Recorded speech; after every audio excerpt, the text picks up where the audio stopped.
and John Pilot, who are here as a team to interpret. This is also going to be videotaped and recorded, and so there's a lot of important messages tonight. I appreciate everyone being here tonight.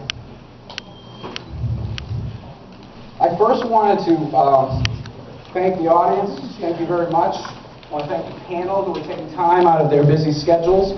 We have James Searles from Women, Work and Community, Todd Gabe from the University of Maine, Jim Wellehan, the owner of Lamey Wellehan Shoes, Donato Tramato, CEO of Physicians Interactive, and Christy Daggett from the Maine Center for Economic Policy.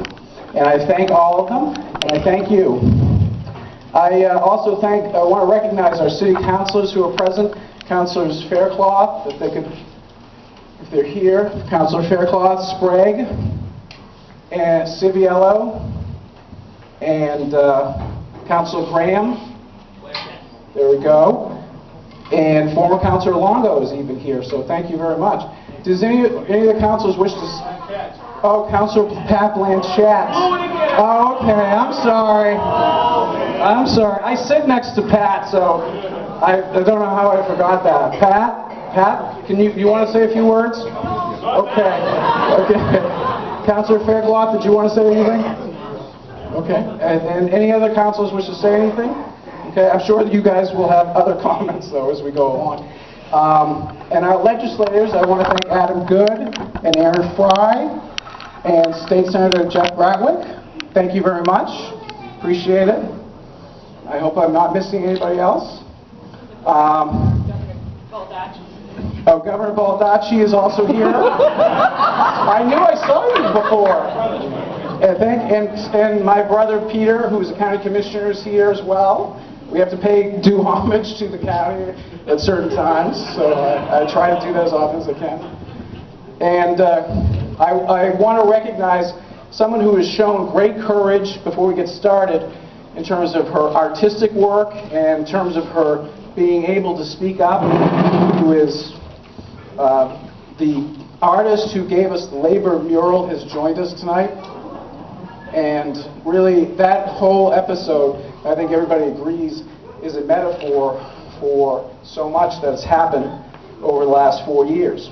Because most of us here believe in freedom and in creative expression and having open debates and discussions. But I think it's important, even in this political atmosphere, to recognize those who have courage and those who have shown great abilities as well. So she's been very gracious in supporting this effort, and she's here tonight, and I'd ask her to stand. Judy Taylor from Seal Cove, Maine.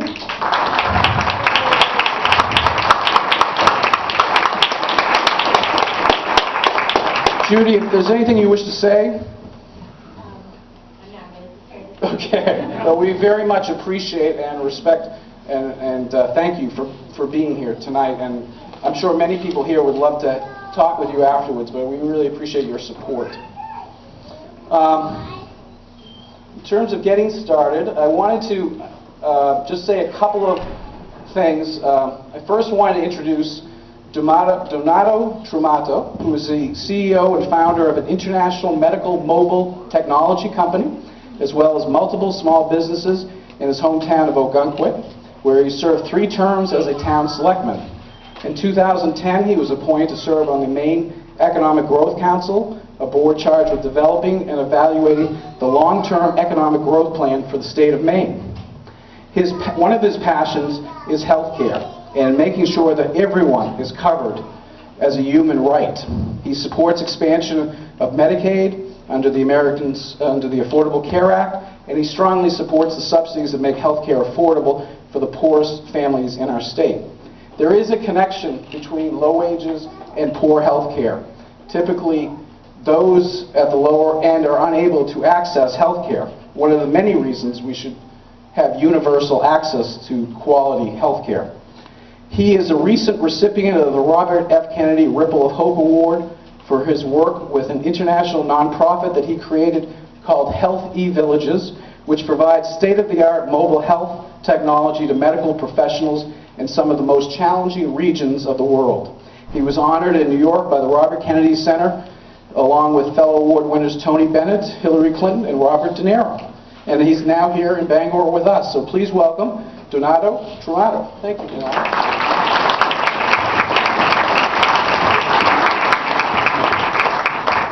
Thank you very much, Joe. In looking at the audience tonight, I'm reminded of a great story that's told by President Kennedy. In 1962, President Kennedy was hosting a special event for the current and past Nobel Prize laureates. And in looking at the room, he said, "I've never seen as many intelligent people in one room, with the exception of when Thomas Jefferson dined here alone." So tonight, I want to first thank you, Joe, and the opportunity to bring so many great people here this evening. I'm a firm believer, the higher your collaborative IQ, the more you can get done, whether it be in the political scene, the business scene, or healthcare. And I'm here tonight for several reasons. In addition to some of the other hats I wear, I'm also the founder of the Tramuto Foundation.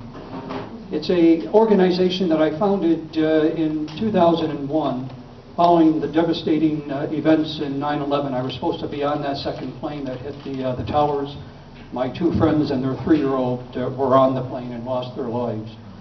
And we founded that foundation as a means to provide college scholarships to those students who are in need. And I'm pleased to announce to you this evening, I'm in Bangor because we are establishing at the Bangor High School a permanent scholarship that will be awarded each year to a student who has demonstrated a need, whether it be in an area of fiscal need or a need where they need additional support in learning. So I'm very pleased to be here this evening.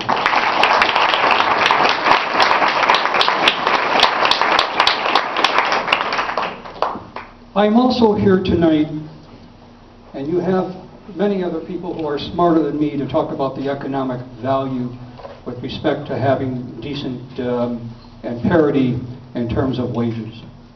But I'm here because of the healthcare issue. And because I think this is not a political issue, but I think it's a moral issue. The Universal Declaration of Human Rights, Article 25, clearly states basic health care for every single person on earth. And when one person has not had that right, we have violated the Declaration.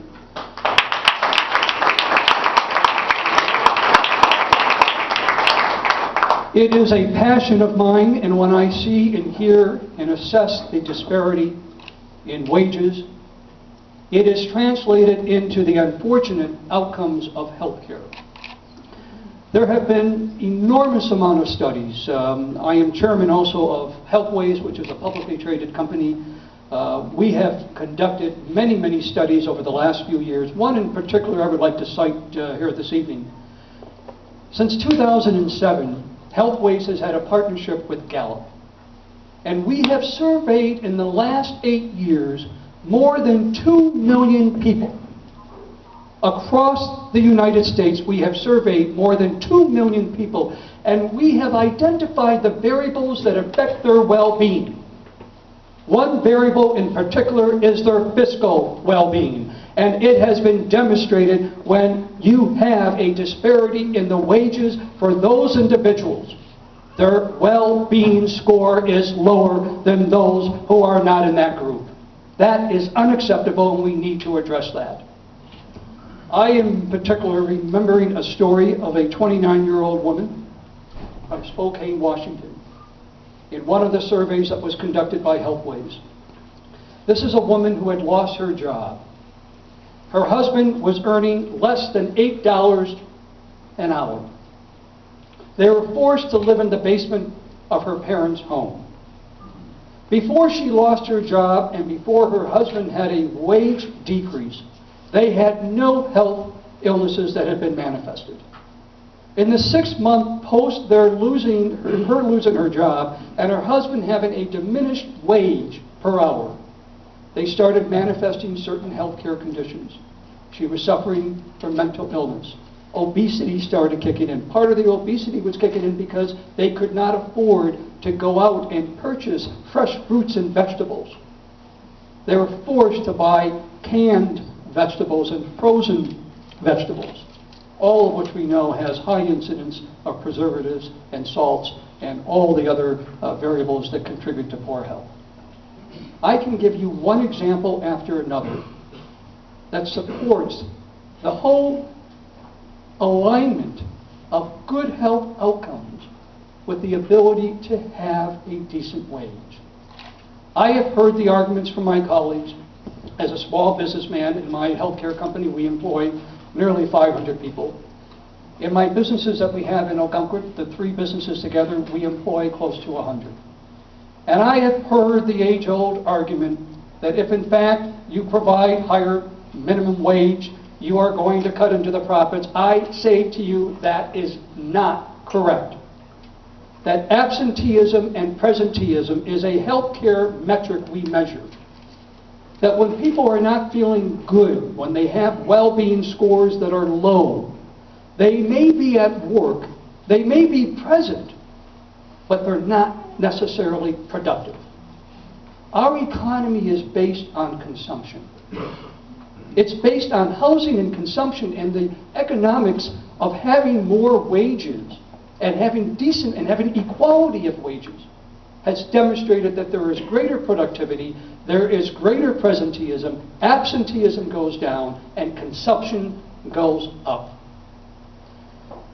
Dr. Martin Luther King once said, "It's not the actions of the bad men that are appalling, it's the silence of the good men." And Joe, I want to compliment you this evening, and I hope that tonight that this begins the debate and continues the debate. And there's going to be challenges. However, I hope that in a small way that my message here this evening, in terms of one variable of aligning equal pay with healthcare outcomes, will move all of you forward not to be silent on this issue. You can embark upon change. Thank you very much.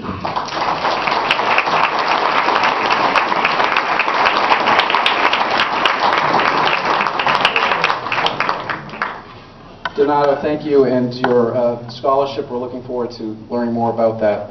And I think we're going to have to bring you up to eastern and northern Maine more often. You've already done enough in Ogunquit, you need to come up to this region.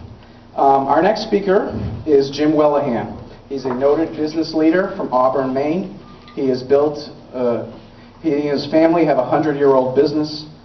He built his business on an ethic of community service and of treating people as you would want to be treated. His motto is about community and about people working together. He's a successful businessman. He was just named Maine Businessman of the Year by Maine Biz Magazine, Maine Entrepreneur of the Year. And you can fill in the corrections later. But he's built a business, and he's an advocate for both the minimum wage and for healthy communities as well. So Jim Wellehan, thank you very much. Oh, thank you. Nice to be here. And you know, it's great to be here with you people. It's a great city. But it is a tough act to follow. Donato is phenomenal.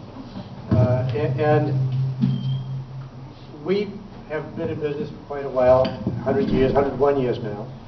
And all the people worked for my dad. My dad started back in 1914. They're all my friends. I knew them as a young kid. I was born in 38. I knew their kids. We played together. And you couldn't treat them any way but decently. And as people come to work for us, it isn't long before we're friends. And in fact, I ran into one of my friends here. Where's Jeff? If you treat them well, respectfully, give them the best training you can possibly give them, they stay a long time and they do a wonderful job. And maybe your business will thrive. In fact, likely your business will thrive. And I think that's what we have to do, is we've got to respect people, treat them decently and all that stuff. The lowest person, we get 100 people, the lowest paid person in our company is full-time and part-time. Of all the non-executive people, made $12 an hour. The average for non-executive people is $14.50. And the top to bottom pay ratio is 3.5 to 1. Because it puts us all in the same team. We're all in this together. We can make it a great company. We can make it a great society. We can make it a great community. Or we can go our separate ways. And it would just be wrong for me to pay people a minimum wage And when I do that, ask the communities that we're in to make up the difference. Provide them with health care, provide them with food stamps, welfare support. We shouldn't do that. Why should I ask you to support our business? Do you think that's the kind of entitlement that a business is entitled to? Is that the sort of, we want to put our businesses on welfare? But right now, with the minimum wage as it is, our businesses that pay minimum wage are supported by welfare. And it's just shameless is what it is. If we raise the minimum wage properly, people will have more pride in their work, they'll be more able to support their families. At this time, over half of the kids in the United States live in poverty. In Maine, it's a little bit worse. I live in Lewiston, Auburn, and the poverty rate there is extremely high. And if you're from the county, wherever you're from, it's a tough world out there. And if you're living in poverty and you raise your kids in poverty, they go to school hungry. And if they go to school hungry, how are they going to do? When they finish school, are they going to wind up at the University of Maine? Maybe not. And if they finish school, are they going to be able to contribute to our society? They can make it a better society for everybody. Maybe not. Are they going to grow up happy? Are they going to feel resentful? Are they going to feel like the short end of the stick? Yeah. You know why? They're right. They did. There's just no reason to have this go on. And if we raise the minimum wage, the state's welfare costs will be reduced. There'll be a little bit less need. There'll be a little bit more revenue from sales tax. A little bit more revenue in a two-worker family from income tax. So it's going to benefit the economy. And if you don't think it's going to benefit the economy, think about raising the minimum wage. Think about what would happen to the economy if we cut wages across the board 2%. If we only cut them on the bottom half of the people, 2%. And help the economy, we're going to make it worse. A whole lot worse. But raising those wages make it better? Oh yeah. So that's what we need to do. We need to raise those wages. The current minimum wage is 28% below what we had in the 60s. There are businesses, they're going to struggle, but they always will be businesses that struggle. But it'd be much more effective, cost-effective for economic development departments to work with them and say, what can we do? How can we help you cut your energy costs? Our own company cut our energy costs from 1.22% from sales in 2003 to 0.69% of sales. And as a percentage of profit, that's a very large factor. And if you cut your energy costs, you are more energy efficient every way, you can do that. If you keep on doing it the old-fashioned way, you don't. Now, I think we look at the way we've always done things. We're used to it. So why should we change? Well, we used to give our GIs cigarettes. We used to use DDT quite a bit. We used to have asbestos in lots of places. There are lots of things we used to do, but when you learn better, you make a change. It's time for us to make this sort of change with the way we treat people, the way we treat our people of our community, our friends and neighbors. How do we treat them? Wages should be raised on a worldwide basis. But you know what? We here can't do that. It should be raised on a national basis. Maybe we're not able to do that. It may be a few years before we can do it on a state basis. But if you're in Bangor, Maine, and we take this message to Portland and Lewiston, Auburn, and other communities in the state, if you're in Lewiston, Maine, or Bangor, Maine, and you say, we're not going to help these people who are living in poverty, whose kids go to school hungry, shame on you. I brought, by the way, for you, something that came out of the Wharton magazine, and I snapped it out, Joe, to anyone who wants it. It's Saving Capitalism from Painful Demise. It's a very good editorial by a fellow went to Wharton and got his master's at the London School of Economics and now teaches in Southern California. And I think that you'll find this is where we have to go. Joe, you're right. Thank you.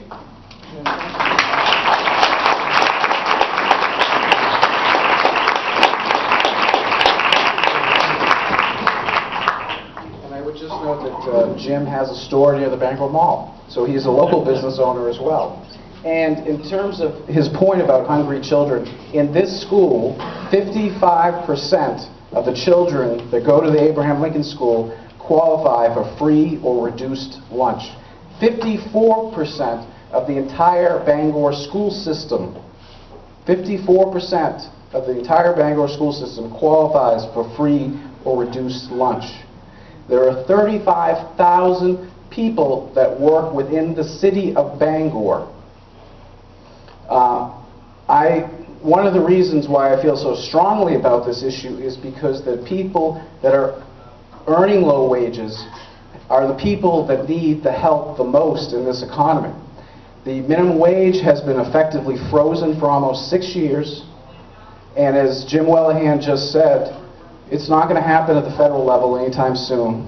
It's not going to happen at the state level unless there's some surprise or something. We don't see that happening.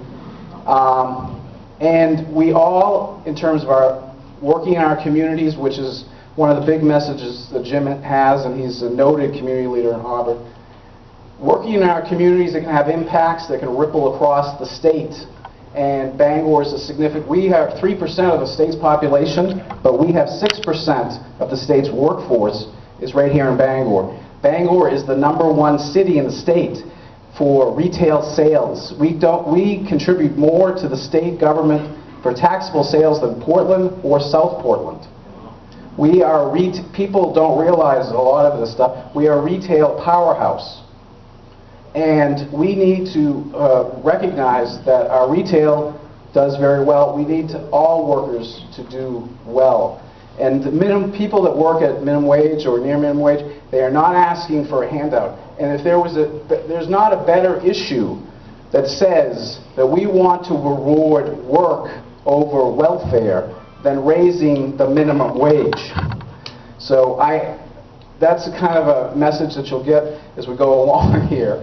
The next person is a dear friend, but a very accomplished worker and leader in our community. Jane Searles is with Women Work. She's the regional manager of Women Work and Community. And she's going to talk a little bit about the impact and the reason why the minimum wage disproportionately affects women in our economy. Jane?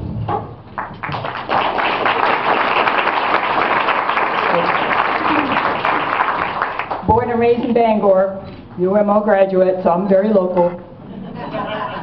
Very local. As Joe mentioned, I cannot discuss minimum wage at all unless we discuss the inequity for women still in terms of their wages. So I'm going to just share facts. I'm going to try to stay away from my opinion and just share with you some facts. From the National Women's Law Center, state by state, I'm not doing all the states. Could, but I won't. In Maine, 6 out of 10 minimum wage earners are women at $7.50 an hour. That is $60 a day, $300 a week, $15,600 a year, and the national poverty level for a family of 2 people is $14,570. I'm just going to a few more states. In New Hampshire, more than 7 in 10 women are minimum wage earners at $7.25 an hour.